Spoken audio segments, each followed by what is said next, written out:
You can't talk about cybersecurity without talking about technology. And when engaging with policymakers, it's helpful for human rights defenders to understand the basic concepts of this domain. But from a technical perspective, what does security actually mean?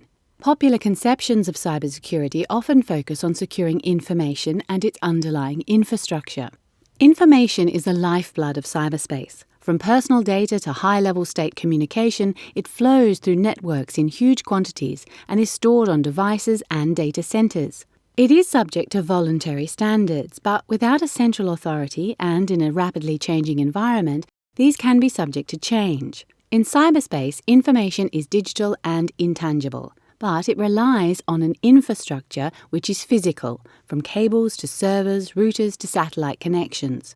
Data and metadata in cyberspace can be vulnerable at different points and be undermined in different ways.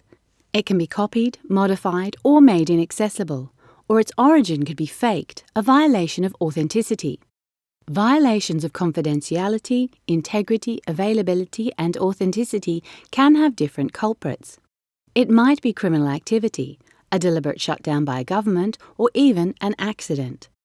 These violations can undermine security in cyberspace, but they also impact a range of human rights, including privacy, freedom of expression, and freedom of information.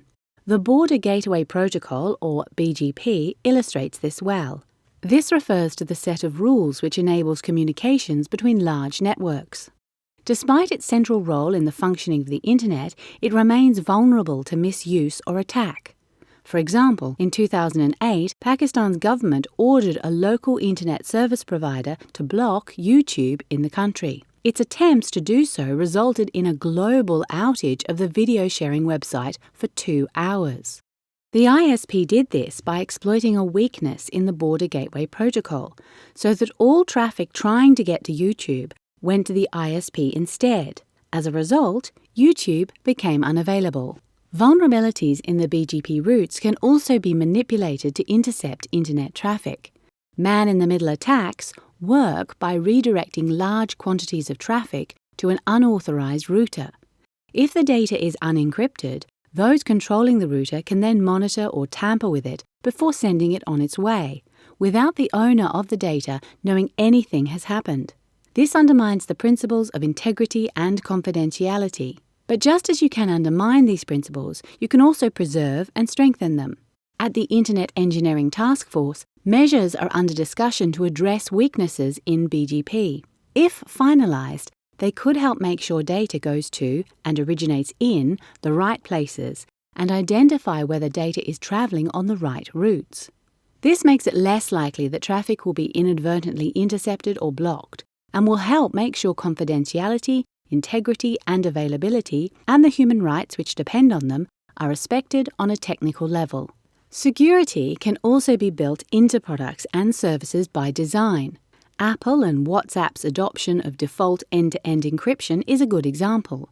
Other tools include SSL, TLS, encryption of emails, and certificate pinning in browsers.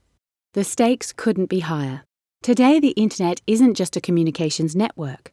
It's a network for industrial control systems, healthcare, and in some countries even voting. As our reliance on networked systems and technology increases, the risks associated with insecure networks also increase. The Internet of Things is about to usher in a whole new universe of connected objects. This will pose huge challenges for both security and human rights. A big part of the solution is technical, as we've seen, but it's not the whole picture. Let's look again at the incident in Pakistan. After a few hours, YouTube was restored at the global level by a technical fix. But in Pakistan itself, the censorship order didn't go away, and YouTube remained blocked there until the offending content was removed.